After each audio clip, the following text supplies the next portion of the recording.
Welcome to Simply Sarah. I am Sarah Stockham, and I'm super excited you are here. Have you ever considered the areas in your life in which you feel perhaps controlled? Perhaps you feel like things aren't going the way that you want to, and then moving into a space of authentic freedom? Welcome to Simply Sarah. Great things are going to happen in this conversation, and we'll be back real soon with Dawn Livingstone to share her story with us.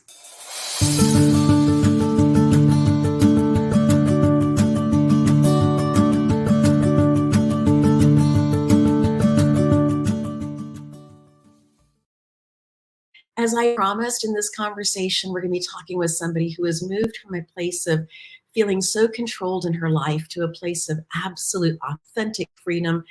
Dawn, it is a pleasure to have you here, and we're welcoming the full audience, whether they are listening in live or choosing to do a video on demand as their time allows for them to come in and listen to this conversation. Welcome to our time together.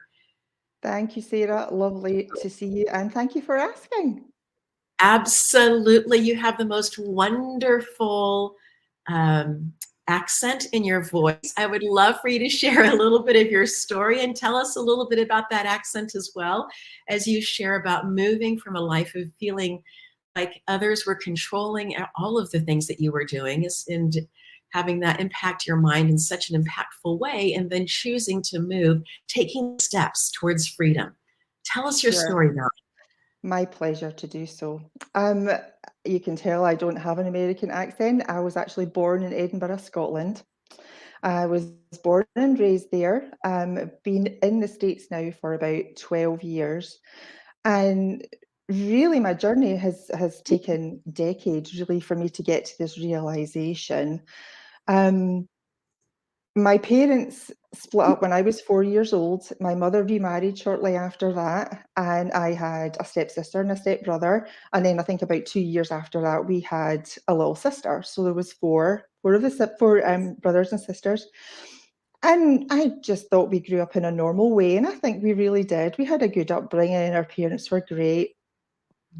I always seem to attract, and I noticed this when I get into my 20s, that I always seem to attract people that would criticize me, that would make me feel out that what I was thinking, what I was talking about, what my aspirations were, was just stupid, because it wasn't along the lines of what they were expecting. So to cut a very long story short, when I was married, we had 3 young kids, and I used to take my 2 youngest to a karate class a couple of times a week. And we would go along, we'd have an absolute great time. And in my marriage, just to retract a little bit, in my marriage, I just knew things weren't right. I didn't know what it was. I just knew there was something not quite right. So in this karate class one day, I was thrown pretty badly, landed very heavily on my right side, on my right hip. I was just, very, very winded, and took a couple of minutes just to get my breath back, and then got up and carried on with class, and everything was fine. It wasn't until a couple of days ago when I woke up that morning, I could not move. I had shooting pains down my legs, up my arm, and was taken to hospital. And it turns out that I had broken the bottom disc in my back.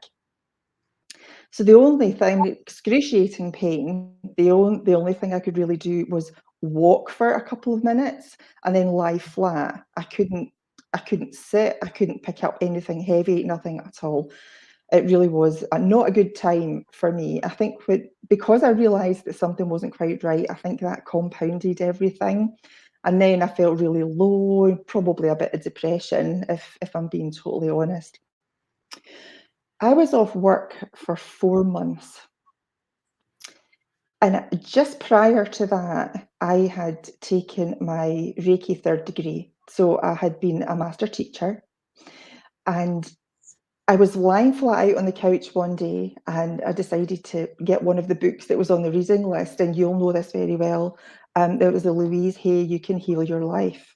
Yeah. So I picked up this book, and I think I got halfway through the first chapter when Louise had stated, that you're responsible for your life. You create your own life. And this was a big thing for me. That made me quite angry. It really triggered me, because no way did I create this accident for myself so that I was in so much pain, right? So this book, as you can imagine, got picked up and flung across the living room, and it hit the wall and fell down the back of the armchair, and that is where it stayed. It didn't it didn't come out of there for ages. And I remember emailing my Reiki teacher to say, you told me Reiki would change my life, because I was in full-on victim mode at this time. You told me Reiki would change my life, and look what's happened. I can't work.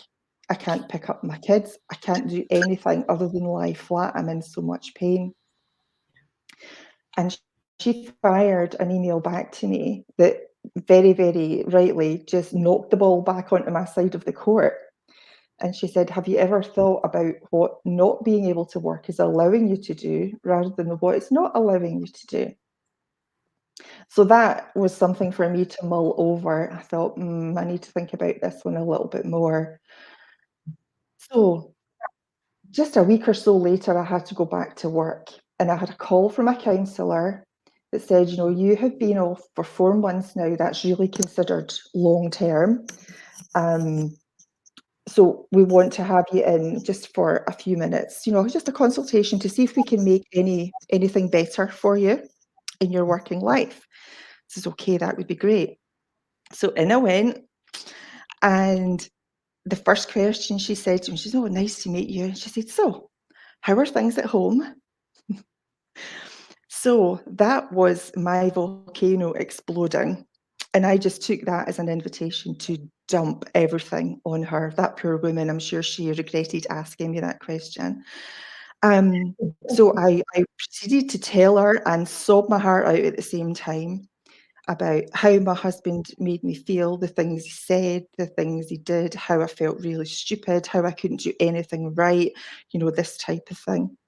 And she let me ran on for a good 20, 30 minutes. And then she said to me, okay, so how long have you been getting abused?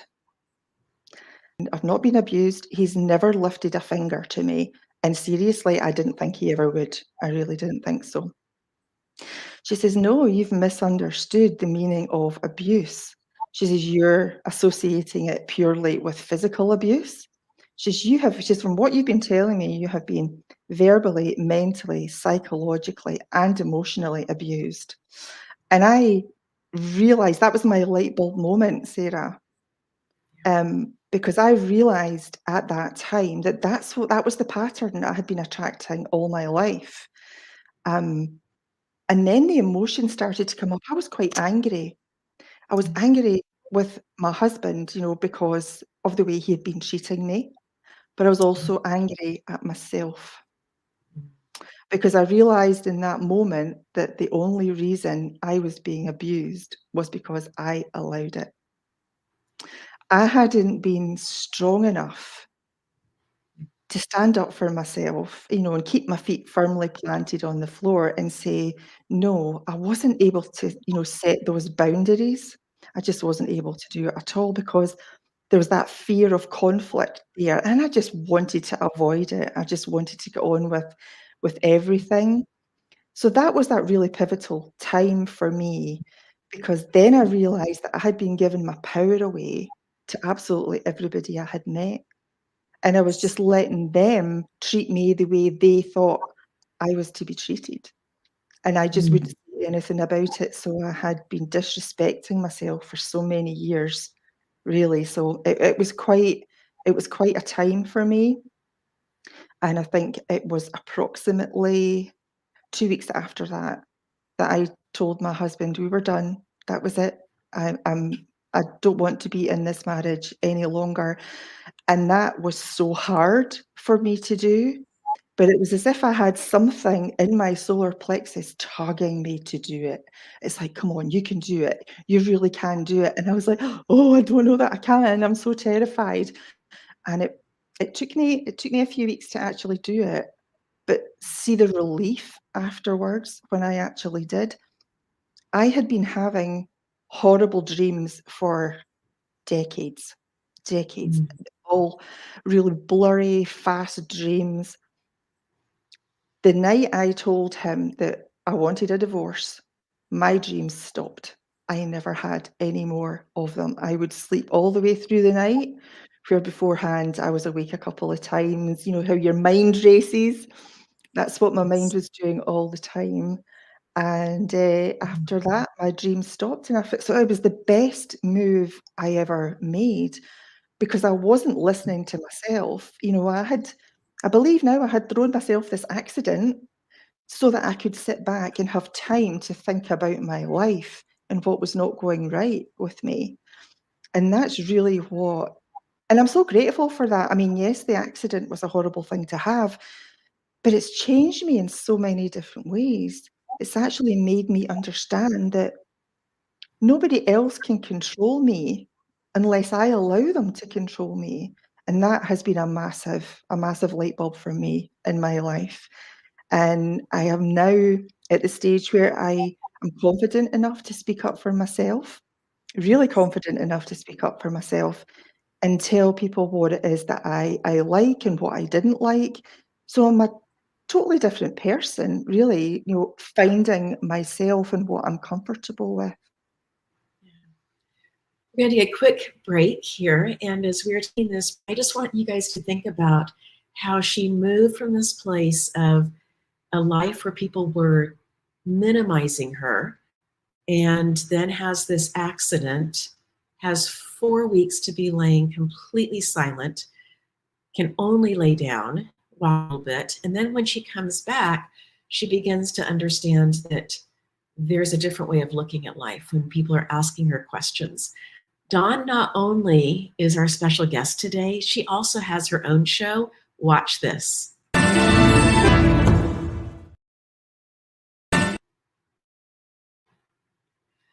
We're going to do this one more time, and this time it's going to work. Here we go. Hi there, I'm Dawn Livingstone, your host on the Transcend and Succeed show. Join me Fridays at 2 p.m. Central for limitless inspiration and ways to help you transcend your limitations. Tune into the Achieve TV network and the Voyage to Vitality channel. Transcend and Succeed show, right here on A360 TV.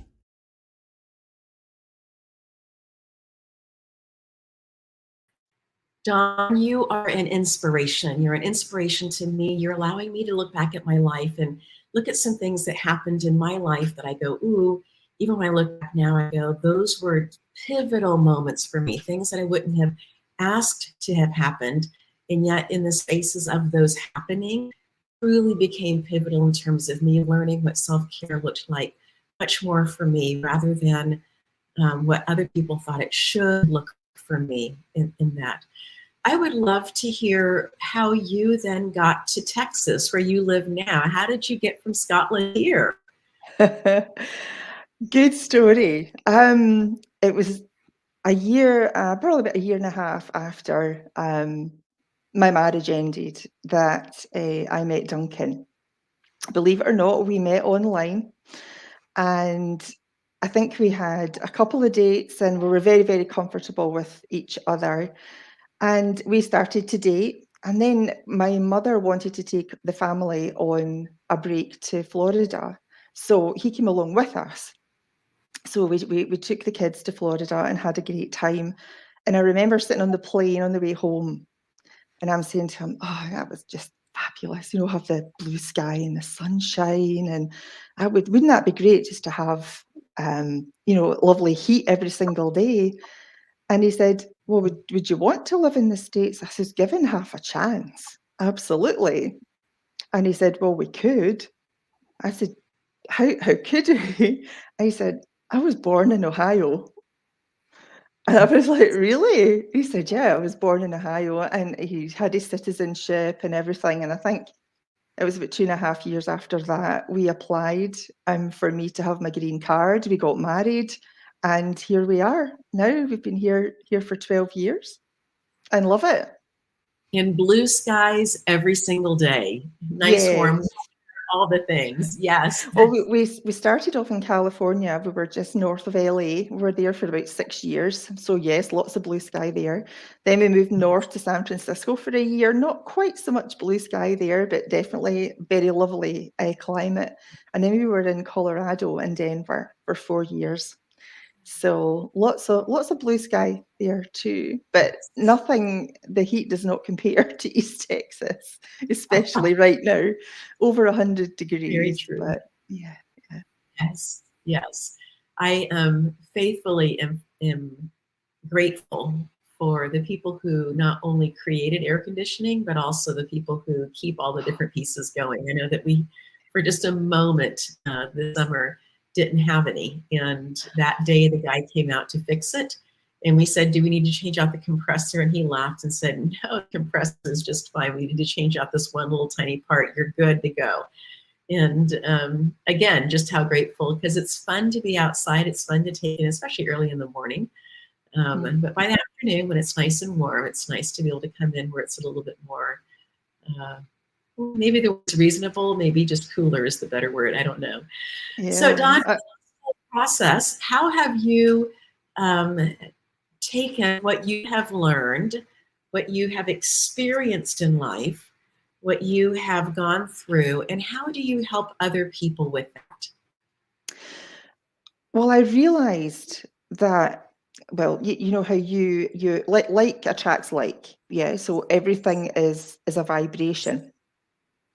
So if you are not happy with something in your life, you just need to take a look around and see what's there, because you're attracting that to you. And these vibrations are inside. They're in every single cell. They're in your mind. And everything has a vibration. And you'll know this. Your thoughts, your words, your actions, they all have a specific resonance, a specific frequency. And whatever you read, whatever you watch, whatever you believe becomes your truth. Therefore, you vibrate it. So the universe on a daily basis is giving you what you want. So, for example, if you are vibrating anger, you will create people and situations to come to you that will give you more things to be angry about. If you have love and joy in your heart, then that is what you'll see in your life, because that's what you're creating. So I realized that there must be something that we could do to help with this. And I know there was lots and lots of things about, it's all about your mindset. So I was doing a bit of investigation and some research into all of this. And bearing in mind, I was an energy healer up to this time as well. I found Dr. Bruce Lipton, Dr. Joe Dispenza, and started really getting engrossed in their teachings to find that you actually can, on an energetic level, actually sever the link from the memory to the body, from all the vibrations that you don't want. So I have been working on myself for many years, sometimes with the help of others, to actually remove these negative vibrations that I don't want anymore. And over the time, it's really working super duper well. My husband is incredible. I do not attract anyone now who belittles me, who is unsupportive, and makes me feel less than, makes me feel not good enough. He is so supportive, so loving, and I can count on him for absolutely anything. And even if I need to break down, he listens to me. He supports me with that if I need to say something. And I'm going to lose my train of thought now because I've waffled on, and I'll need to come back about what energy healing. Yes. So Yes. I did get myself qualified in a few methods of energy healing, but I've never stuck with one. I've always been doing bits and pieces of what I felt works the best. But now I just find I don't really refer to them. It just all comes in intuitively now. Yes. So I can sit in front of a client and I can read the client's energy. and I can see which parts of the body is needing some attention, which of the organs are screaming out to say, oh, you need to help me here. Liver, anything that is going on, I can see so many things. And that's just developed over the last few years. It's been an amazing journey, and I don't think I would swap it for anything. And I'm now at the stage where I'm comfortable with what it is that I do, because all my time of energy healing, it's been woo-woo, and I've been a bit crazy. And, people, when you tell people that you're an energy healer, they kind of about turn and wander off in the other direction. I don't care about any of that now. I don't care. I just tell people. And if they don't like it, I've come to the conclusion that that's their problem, and I can't control how they feel and what they think about something that I do. So why would I get myself upset about it? Because all these years I have been falsely worrying about what people think about me all the time. And that's why I've not really developed myself and, had the courage to get myself out there and tell people what it is that I do, because of fear of what other people think. And that's a lot more prevalent than anyone could imagine, I think, all the fears that are put out there. And there is no such thing as fear. I love I tell this. my clients there is no such thing as fear other than that which you create, because we're not born with fear. Fear is something that we learn, it's something that we're taught. And if we can learn something, we can unlearn it. We just need to change the vibrations in the body and the mind, and things will start to flow a lot better. Yes. I love that concept. We talked a couple days ago, or a couple weeks ago, actually, and then we talked again yesterday and preparing for this conversation. And when you have talked about this concept of fear, that we are not born with fear, that really has me thinking about a number of different things that I am like, ooh, should I be concerned about this or not? And then I come back into the space of we're not born with fear. So what is it that I am concerned about? Am I concerned about how the weather is, about the thunderstorm? No, because it's going to bring the rain. We're in a solid house. Am I concerned about there being food that I like to eat? No, I'm not concerned about that either. There's plenty of food for me to find things that I like to eat. Am I concerned about or fear that this newer place that we're living, am I going to make friends? No, I'm not fearing that, because I'm already making friends, right? It's such an interesting way of coming and looking at things that may be things that we think about in the middle of the night when we hear a noise or we wake up or whatever. And I just really, really appreciate that so much, to the point that when I woke up early this morning, it happens to be a full moon, and I walked out to this porch for the first time since we've been living here. We've been here 9 weeks. So we've already had at least 2 full moons since we've been here. This one I saw from the porch, and it was just absolutely beautiful. Beautiful. The way it was through the southern magnolia trees, and just it was like catching my attention, saying, look, I'm here. And to go and just sit in that space and just to be taking in this beautiful energy of what's taking place in my life right now, and just again releasing the things that no longer align. Tell me a little bit more about, you talk about being able to see with clients if there are certain parts of their body that want to have, or organs that want to have attention or that are in crisis. Do you is that only when you're in person, or is that also when you are doing things like this? Oh, online as well. Yeah, it doesn't have to be face to face. There is no such thing as time or space, really. You're We're all connected, and things can change instantaneously. So I can read someone, I mean, like you, I think you're a good 1,000 miles away from me, but I can read somebody 1,000 miles away just as well as I can read somebody that's standing right in front of me.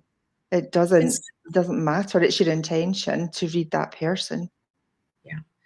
Dawn, you've shared several different things I think are such important energetic concepts. One, the idea that you're able to change that we are able to change. One, that fear is something that we learn, therefore we can unlearn. But you've also brought up this beautiful concept and idea of space and time as being things that are part of our earthly understanding, but really, they really don't exist. I know that that seems odd to some people, but I really do hear what you are saying about that. So here's my next question for you, because this is something that when I'm teaching Reiki, when I'm talking to people about energy work, that will sometimes come up. Are you able to turn on and off the ability to see or get that information about somebody that you're talking with? Yes. It is off all the time unless I ask it to come on. Like if I'm working Yes. with someone, because I wouldn't like somebody to read me without my permission, so I don't want to do that with someone else. But yeah, absolutely. It is something I can, turn on and off, flick of a switch. Yeah. I love that. And I also love that you ask permission, or in conversation with people, just kind of checking in before. I also love that you don't keep it on all the time, because in my conversations with people, they'll come sometimes completely exhausted, unable to sleep, just absolutely frantic, looking for some solution. And they have opened that gift up, and they don't realize that they can also close the gift. They don't realize that, say, now is not the time, that they need to be sleeping, that they need to have time that's just, we are, in my experience, we are spiritual beings having a human experience. And so inside of that, then, the spirit realm doesn't need to sleep. It doesn't need to eat. It doesn't need to stretch. It doesn't need to hydrate, right? But yet our physical bodies need all of those things. And so because of that, it is not the mark of somebody who is insignificant in order for a person to say, now is not the time. I think it's actually the mark of somebody who is ready and willing to do the work, but also needs for spirit realm to understand this is a physical realm that we are experiencing right now. That we're in, yeah, and sometimes, trying to explain to somebody that the realm you work in it's metaphysical, it's out of the physical realm. Sometimes that is very, very hard to grasp, and Yes. unfortunately sometimes that can make people fearful as well, because they don't understand things that they can't see, hear, touch, taste, smell, with the physical senses. Yeah. And fear is quite a big thing. It's a big subject, but people prevent themselves from having a really good future through fear. They think about, oh no, what if that goes wrong? What will happen if that doesn't work? What will happen if this goes wrong? Instead of thinking, oh, if that works, this is going to be fabulous. We're going to have this, and this, painting a mental picture of what it is that they want to see. Whereas they Yes. tend to really focus on the negative things, on things that will go wrong. And by doing that, what they're doing is creating more of their past, because you create your life from your past experiences. Yes. And your past experiences are really held in your subconscious mind. So we've got our full mind of 100%, and it's in two. So your conscious mind has about 5% of your permission per day to actually create what it is that you're doing in your life. Your subconscious mind has 95%, and it all runs on your habits. It's all like your autonomic system. Everything works on habits. So Yes. whatever you think you say you do is all in your subconscious mind. It's a bit like an iceberg. So you've got this little bit sticking out the top of the water, that's your conscious mind, and you've got this massive big piece underneath, that's your subconscious mind. And that is how we create our day. So by severing these vibrations from the mind and the cell, we're flipping the balance. So we want to get as much in the way of conscious creation and less of subconscious creation. And then we can start living a better future, because we live in our past with regret, and we live in fear of our future. We're not able to actually understand that there is only now. Yeah, we only have now. That's why I was saying that there is no such thing as time and space. Time is a linear construct, it's a human construct. It doesn't Yes. exist out with this reality. So I think as soon as we can understand that if we live in the moment, if we live in the now without going back to all these negative memories that are in the past, then we will create a better tomorrow. Oh, I think that's so true. I'm going to share a QR code that you had shared with me. And in this process, it's a free immune system boost. I absolutely adore that you had this all put together ready for our show, and that people can use this QR code. They can get this incredible free opportunity. And this is an opportunity for people to get to know you better, to get to know you more, in addition to watching your show if they would like to. Tell me a little bit more, Dawn, about what they're going to experience when they sign up for this. Sure. It's like a mini course and it's completely free. It's with my compliments. I've always had, a lot of people, when I meet new people, they say, no, what do you do? So I'll tell them what I do. How does that work? Yeah. So I thought I would put together something with videos and text that explains to people who I am, what it is that I do, and how it all works. And there is a 1 hour audio healing in there that will help strengthen your immune system. And there's a bonus on the end of that, which is a 60-minute subliminal healing as well with positive affirmations. So as well as taking the negative out, we're putting the positive in the subliminal healing. And it's for your guests with my compliments. Dawn, that's just so thoughtful of you to put this together. I think that one of the things that's so important is you talked about habits, is not just to remove. When we just remove a habit, we have this vacuum. And for many people, having space is just a little bit crazy making. It doesn't feel safe. It doesn't feel good. But when we say, I'm going to choose to diminish this and increase this by adding something in and spending time with it and encouraging it, that is such a winning strategy. It is. It is. Creating new habits is very, very important.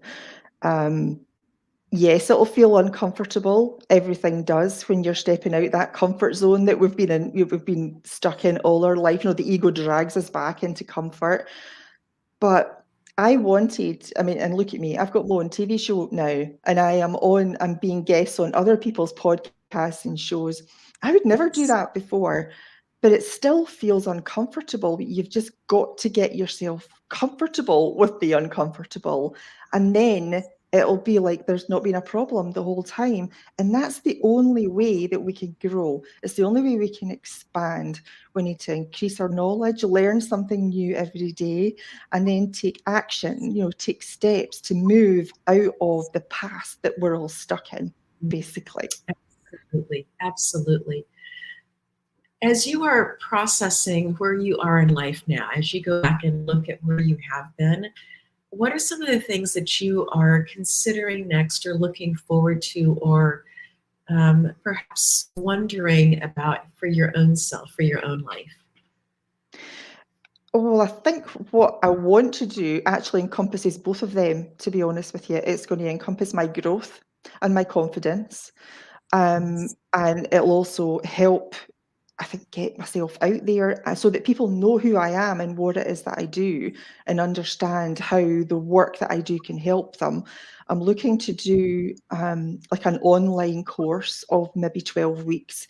I don't know how long I'm going to span that over. It could be 6 months, it could be 3 months. I'm not quite sure yet. But I'm looking at putting out a live, with replays, of course, for 12 sessions, which is going to really get to the more generic, like anger and resentment and hatred and jealousy and criticism, to start off this healing journey for people. So that's what I'm looking at doing. And I'm also looking at more online courses. So to have an evergreen thing. So the one I'm planning at the minute is all about trauma and abuse. and how that can affect the body, how it can affect the mind, and run a ton of healing energies to remove those as well, to help people to recover properly. Because Yes. trauma is, everybody can experience trauma differently. You know, for some of us it's grief, for some of us it's, you know, maybe sexual abuse, some of us it's a physical accident that they've had, and it all affects. I mean, you and I could have a car accident and I could get up and walk away and not be affected by it much at all, whereas you could be really badly affected by it. So I'm trying to pull together this program in the best way possible to actually suit everybody and their needs. So it's taking a little bit longer, but it's really forcing me to think. So it's forcing me to expand and for me to, you know, get some more knowledge and for me to grow. So I'm very grateful about, you know, every single thing that's come my way, even my accident at karate, because that's really the main thing that kicked off my realization. And I find being grateful for everything in your life, good or bad, Yes. is, yeah, it I don't know, it just is comforting, just really comforting.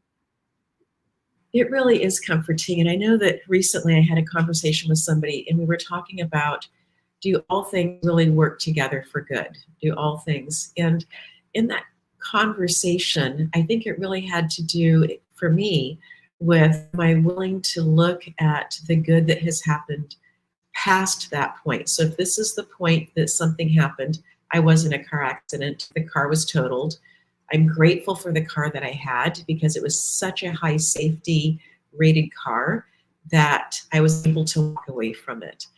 Um, and However, there was also months of physical therapy that happened as a result, or chiropractic work that happened as a result of that as well, of just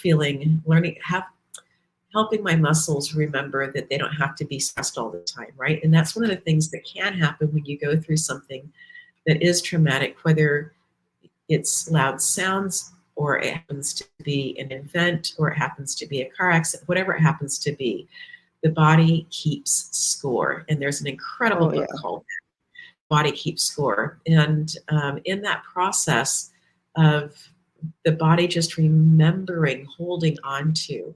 And so what you are talking about, what I hear you talking about is finding ways to help the gestalt, the full body, be able to come back to a place of relaxing, a place of healing, a place of letting go. And yes, we keep the wisdom. Yes, we hold on to. Those are the gems, the wisdom out of these things that we have gone through. I was just sitting in an intersection. I wasn't doing anything wrong. Yeah. Just like you were doing karate and you were having fun in your class, you weren't doing anything wrong. Yeah. And then these life changes happened as a result of that. And I think being willing to continue to do all the things, going to karate or taking active classes or continuing to drive, right? Can be so important. Yeah. And trauma does get stuck in the body, it gets stuck in the cells, all many trillions of cells that we have. And it's your memory that tells your brain to release a chemical into the body which caused the traumatic emotion in the body. And if anyone has had some kind of trauma or there's something that they can't go over, I really would encourage them to work with somebody energetically to sever this link. Because I hear this all the time that people are having, they're going to counselors and talk therapy, and I'm not downtrodden them at all. They are great for talking things out and getting the feelings out. But every Yes. time you pull up that memory, it reinforces the emotion in the body. The chemicals are released. So it's not releasing anything, it's just building it up. So it's becoming like a volcano. It's going to get to the stage where it can't take any more pressure and it's just going to have to release. So instead Yes. of letting it get to that stage, please reach out to somebody that can help work with you on an energetic level and actually sever that connection between the memory and the body so that you can actually get over it and start to heal. One of my guests that I had in season 1, Nicole Vanola, She had worked on a project with Berkeley, and in her research for that project, she's a producer. In interviewing some people, one of the people said that psychology really hasn't changed since the 60s. And that really has stuck with me. It's exactly what you are saying as well. There have been new things. Yes, it can be helpful to release in terms of talking through, to be organize our thoughts, to be able to, but if we just keep mixing up the same bowl of information and we're not moving it anywhere, we're not doing anything with it, we're not releasing it, Yeah. You're right. We are just creating calcification that at some point is just going to blow, or that stops us from being able to move forward because we are in a place of fear or anger or resentment or jealousy. Someone else had the same experience that we did, and yet we grew up together. Why is that? How is that? It's not fair. And all of those pieces come from a place of victim. And yet, all of us have had the opportunity from that point to continue living. What has each of us done with that breath? Yeah. Yeah. And I would probably say that I talk to my clients about sweeping things under the rug, because in my marriage, because I knew there was something not right, I would just, sweep it all away. And usually by way of a bottle of wine at night, every single night, to drink the wine, and it would take all the pain away. The more we do that, the more we build it up, hence my relating back to the volcano. And if you Yes. don't release that on the way, you're just going to have this big explosion at the time, at some point in time. So I would really recommend that, you deal with this as you're going through it, because I thought that by sweeping all these emotions under the rug, I thought that was strong.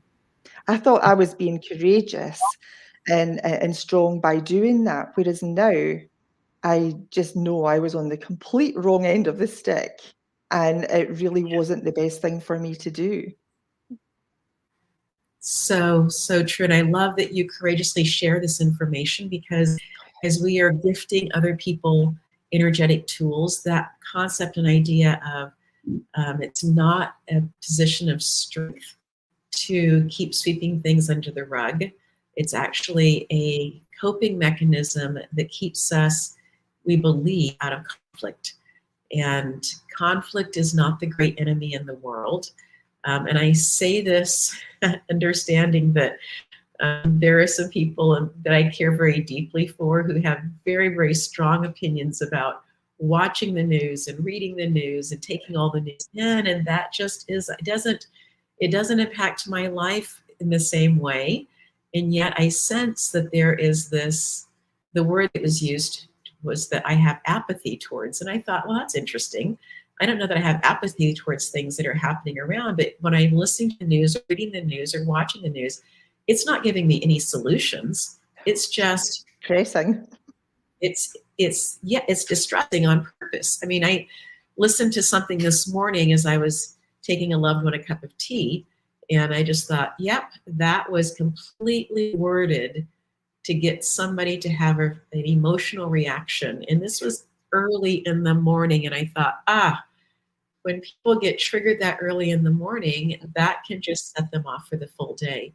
So I do appreciate what you're saying about not sweeping things under the rug. And other people may or may not agree with us in terms of what they see or feel or believe. It can be more difficult if they are somebody that we hold in high regard.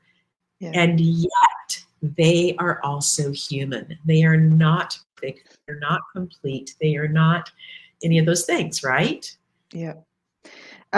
Just to throw out something there that the viewers may or may not know, but about 60 or 30 to 60 minutes before you go to bed and 30 to 60 minutes after you get up, you are still, your body goes into the theta brainwave, and Yes. that's what puts all the information and the things that you are digesting mentally into the subconscious mind. So I wouldn't recommend looking at your phone or looking at the news for at least an hour before you go to bed, and certainly not first thing in the morning, because the more you do that, the more of a habit you're creating, at looking for distractions, at looking for things that are not going right in the world, because really the media doesn't promote positive things. It's really all the negative things that are there. And be aware of what you're feeding your mind, be aware of what you're digesting. And I don't just mean physically digesting, I mean mentally digesting as well, because that can have a big impact on your life. That absolutely can. We're going to take a quick break here, and when we come back, we're going to have more conversation with Dawn. And as she is sharing more of her thoughts, more of her concepts, more of her ideas, we're going to ask her about the progress that happens from our brain when we are thinking, moving all the way into other areas as well. Reiki meditations have been an incredibly powerful tool in helping me manage my stress and anxiety. As someone who is constantly on the go, I tend to find myself easily overwhelmed and consumed in thought. By spending a few minutes with myself each day practicing these meditations, I'm able to find peace, clarity, and focus into my day. Sarah's guidance, instruction, and technique have continued to help me build on the effectiveness of these meditations. I am so grateful that I have such a powerful tool to use in helping manage my stress. And so it was through learning the principles and practices of Reiki that I was able to, for the first time in my life, regulate my nervous system on my own. Reiki can be a protocol that significantly decreases the pain that someone is experiencing in their body. So I'm incredibly grateful to Sarah Stockham for being a teacher in our community and introducing this beautiful medicine to so many people. I'm Sarah Stockham, and I'm excited to offer approved continuing education through Effective Reiki Methods Level 1 and 2 course to dentists practicing in America. With over a decade of teaching Reiki to medical doctors, coaches, PhDs, psychologists, and law students, I know you will find learning Reiki applicable to your business or line of work, and also personally. The National Center for Complementary and Alternative Medicine shares Reiki is a complementary health practice in which practitioners place their hands lightly on or just above the person with the goal of facilitating the person's own healing response. Reiki, because it is healing energy, can be done in person or at a distance and is effectively used to increase a sense of calm and reduce anxiety in hospitals, like the internationally renowned hospital in Pasadena, California. This foundational, effective Reiki method course covers levels 1 and 2, the how-to of both in-person Reiki and distance Reiki, plus best practices. Once you have successfully completed the Effective Reiki Method Level 1 and 2 course, you can also request continuing education credits that come from CE Approved, which is an approved AGD PACE provider.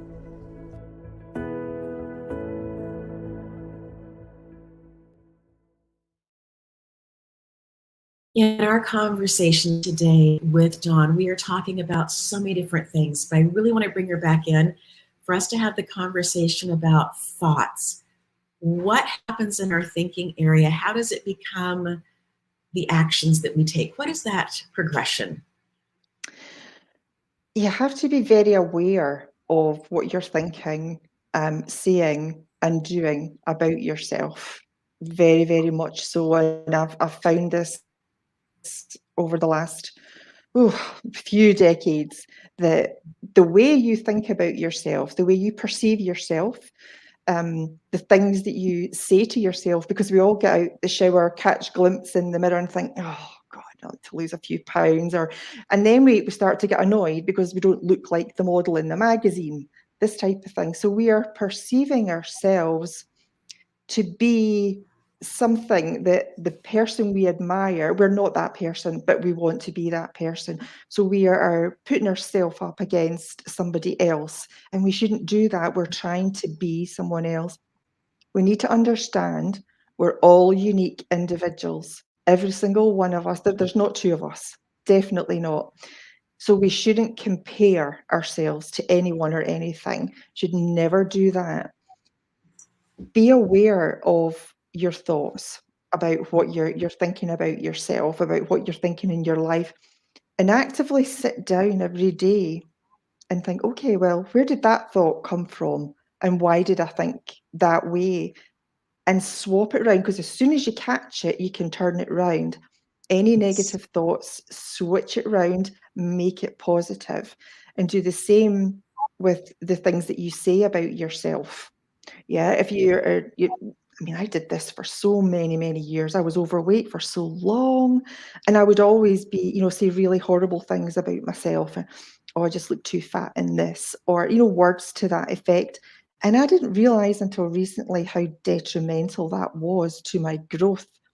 It's not, your soul needs nourishing. It doesn't need to be slapped on the wrist every 5 minutes. And I didn't realize that that was what I had been doing. You have an inner child in here. You have this inner child, your soul, that just wants to be loved, and it wants to express itself in any way that it can, something that feels natural. And the more we suppress that with negative thoughts and actions and words, etc., then the longer it's going to take us to expand and grow and actually come into ourselves. I love this idea of watching our thoughts.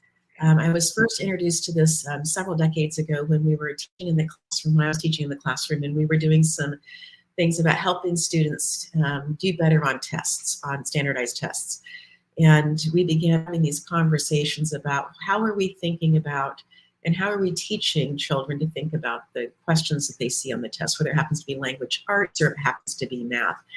And that really got me aware of this idea that we can be watching how we're thinking, what we're thinking about, and just checking in every little bit, to see where we are in our thoughts. And if we find ourselves just be mindful. Exactly. If we find ourselves really comfortable in certain places, that when we look at those thoughts, not judging them, but saying, ooh, I would like to have this moved out of this room of thoughts over to a different room of thoughts. Yeah. One of maybe being jealous or maybe being critical, to a place of being generous and kind and releasing and realizing that things are in the flow and I am completely taken care of, right? And so in those spaces then of looking for that, just moving from one room to another, it's not bad to be in one room. The vibration of the other room, though, has so much more potential to it. And therefore, that's the reason for wanting to move to the other space. Yeah. And you're talking about vibration, gut feel or intuition, Yes. instead of, logically thinking about making a decision, what resonates with you? Because we're all vibration. What resonates with you? Does something feel comfortable in your solar plexus? I quite often feel it in my solar plexus. And if something for me isn't right for me, I get like a heavy sinking feeling coming from my solar Yes. plexus. But if I'm thinking about something that I may want to do and it's right for me, I get goosebumps all the way down the back of my head and I feel light. I don't feel heavy. So it's about, Right. changing from the logical thinking to the feeling, because we're not Yes. taught to do that. We're not taught to do that at school. This is something that I think I wish more schools would teach, do the intuitive way instead of the logical way. Just go what resonates with you. That's, to me, is your truth. And that's your intuition and your inner self telling you, yes, that sounds great. I would love for you to do that. And with that, we're going to thank you so much, Dawn, for being here. Just have appreciated our conversation so much and look forward to having you back as a guest another time. Thank you. My pleasure, sweetheart. It was lovely to see you. Thank you. There's a place I have found in the shade on the ground, far from all worries and troubling sound.